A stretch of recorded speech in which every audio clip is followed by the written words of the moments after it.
جیسے ہی میرے عزیزو شب برات قریب آتی ہے نا اور شعبان کا مہینہ شروع ہوتا ہے تو فوراً ہمارے ذہن میں شب برات آ جاتی ہے کہ ہاں اس مہینے کی 15ویں شب جو ہے اس کی بڑی برکتیں بڑی فضیلتیں ہیں.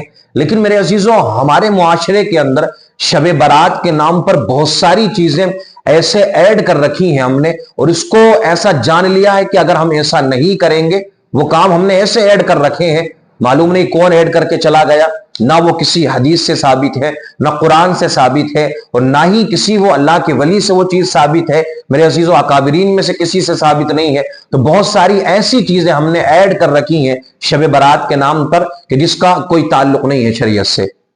حالانکہ شریعت نے ان کے بارے میں انکار بھی نہیں کیا ہے. کچھ چیزیں ایسی ہیں کہ جن کو منع فرمایا ہے کہ جو ناجائز ہیں، کچھ ایسی چیزیں ہیں کہ جن کے بارے میں منع بھی نہیں کیا گیا، لیکن ان چیزوں کو ہم نے ضروری سمجھ لیا ہے، بہت زیادہ ضروری سمجھ لیا ہے. ہم فرائض و واجبات کو اتنی اہمیت نہیں دیتے ہیں جتنی ہم ان چیزوں کو اہمیت دے لیا کرتے ہیں کہ جو پرانی اب تک چلی آ رہی ہیں، جو پرانی رسومات چلی آ رہی ہیں.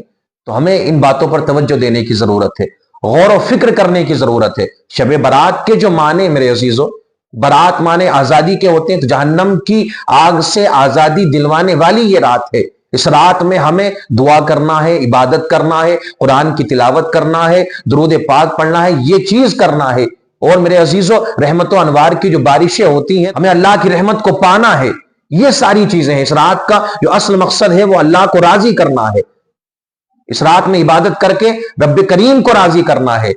لیکن اب یہ ہوتا کیا ہے، ہم نے اس چیز کو اہمیت نہیں دی. جیسے ہی 14 شعبان آتی ہے میرے عزیزو تو کیا ہوتا ہے، اب یہاں پر ایک عرفے کا نام دیا گیا ہے. 14 شعبان کو عرفہ منایا جاتا ہے. اس عرفے میں کیا ہوتا ہے، یعنی جتنے بھی اس سال میں انتقال کیا ہے، جتنے لوگ رخصت ہوئے ہیں، انتقال کر گئے ہیں، تو جس گھر میں انتقال ہوا ہے وہ اسپیشل فاتحہ خوانی کریں گے اس دن میں. وہ اسپیشل فاتحہ خوانی کریں گے اس دن میں. فاتحہ کرنا، ایصال ثواب کرنا، یہ جائز کام ہے، غلط کام نہیں ہے، جائز کام ہے. لیکن میرے عزیزو اس کو اس دن میں خاص جان لینا، یعنی عرفے میں فاتحہ ہونا ہی ہونا ہے، تو اس کا شب برات سے کوئی تعلق نہیں ہے، شب برات سے کوئی کنیکشن نہیں ہے، کوئی کانٹیکٹ نہیں ہے. اور عرفے کا جہاں تک سوال ہے تو 14 تاریخ کو تو کوئی عرفے کی کوئی تاریخ نہیں ملتی ہے کہ ہاں اس تاریخ میں کوئی عرفہ ہے یا کچھ کرنا چاہیے. ایسا کچھ نہیں ہے. فاتحہ خوانی کر رہے ہیں وہاں تک ٹھیک ہے، لیکن ضروری سمجھ لینا اس کو. اور پھر میرے عزیزو ایک چیز کیا ہوتی ہے جو ہمارا علاقہ ہے وہاں پر ہوتا ہے کہ بھئی گوشت میں مسور کی دال ڈال کے بنائی جائے گی. یہ ایک عجیب سی روایات ہے، عجیب روایت ہے، یہ بھی عجیب رسم ہے.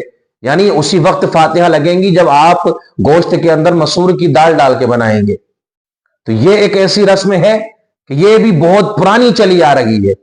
اب اس کو اگر منع کیا جائے اور بتایا جائے کہ ایسا کچھ نہیں ہے اور اس چیز کا بھی شب برات سے کوئی تعلق نہیں ہے، تو پھر جو پرانے مزاج کے لوگ ہوتے ہیں کہ بھئی یہ تو بہت پرانی چلی آ رہی ہے یہ چیز، تم نئے مولوی مولانا آئے ہو، اب یہ چیزیں منع کر رہے ہو. تو نیا کچھ نہیں ہے، بس اتنا ہے کہ وہ آپ تک وہ پیغام پہنچا نہیں ہے، آپ تک وہ بات پہنچی نہیں ہے، کسی نے بتایا نہیں ہے، یا آپ نے جاننے کی کوشش نہیں کی ہے.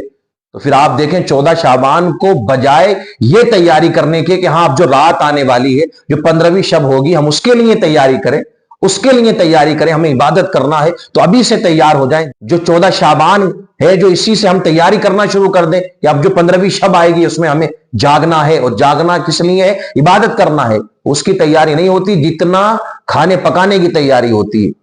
وہاں اس کی تیاری نہیں کریں گے کہ ہمیں جاگنا ہے، ابھی سے ایکٹیو رہنا ہے، عبادت کریں گے، قرآن کی تلاوت کریں گے، سجدے پہ سجدہ کریں گے، رب کی رضا حاصل کریں گے. یہاں کھانے پکانے کے زیادہ سسٹم شروع ہو جاتے ہیں. آپ دیکھیں گوشت کی دکانوں پہ بھیڑ لگی پڑی ہے، اور مسور کی دال خریدنے کے لیے لائن لگی پڑی ہے، ٹھیک ہے، سوجی خریدنے کے لیے لائن لگی پڑی ہے. حلوے کا جو معاملہ ہوتا ہے، خیر اچھی بات ہے، فاتحہ خوانی کرنا کوئی برا عمل نہیں، لیکن ایک چیز کو اتنا ضروری سمجھ لینا، یعنی قرضہ لے کر کے آپ وہ کام کر رہے ہیں، تو یہ شریعت میں کہیں نہیں آیا ہے. نہ ایسی کوئی بات، نہ کوئی ایسی روایت ملتی ہے. کچھ روایتیں ہیں بھی تو وہ صرف من گھڑت ہیں، جن کا کوئی تعلق نہیں ہے شب برات سے. حلوے کا بھی لوگ کہتے ہیں کہ تعلق ہے، ایسا کوئی تعلق نہیں ہے شب برات سے، ٹھیک ہے نا.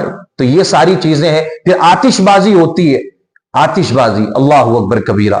دیکھیں آپ پٹاخے پھوڑے جا رہے ہیں، آتش بازی ہے، یہ دیے جلانا ہے، یہ موم بتی جلانا شب برات میں، یہ آگ جلانا، بہت ساری رسومات ہے. کوئی ایک نہیں ہے، یعنی جس کا جو دل چاہا اس نے وہ رسم ایڈ کر دی، پھر وہ پرمپرا وہ رسم چلی آ رہی ہے۔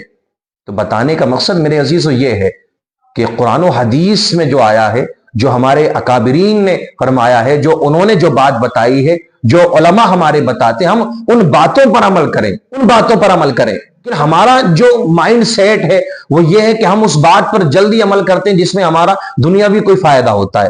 اب مثال کے طور پہ کسی نے بتا دیا کہ 2 رکعت اسی طریقے سے پڑھ لو، تمہارے کاروبار میں برکت ہوگی، تو فرض کی طرف اتنی جلدی نہیں جائے گا جتنی جلدی وہ 2 رکعت پڑھ لے گا۔ کسی نے بتا دیا اتنی بار تسبیح پڑھ لو تمہارے کاروبار میں برکت ہو جائے گی، عمر میں برکت ہو جائے گی، یعنی جو دنیاوی اعتبار سے ہمیں فائدے نظر آتے ہیں، اگر ہمیں کوئی عمل بتا دے اس حوالے سے تو فوراً کر لیں گے ہم اس کام کو۔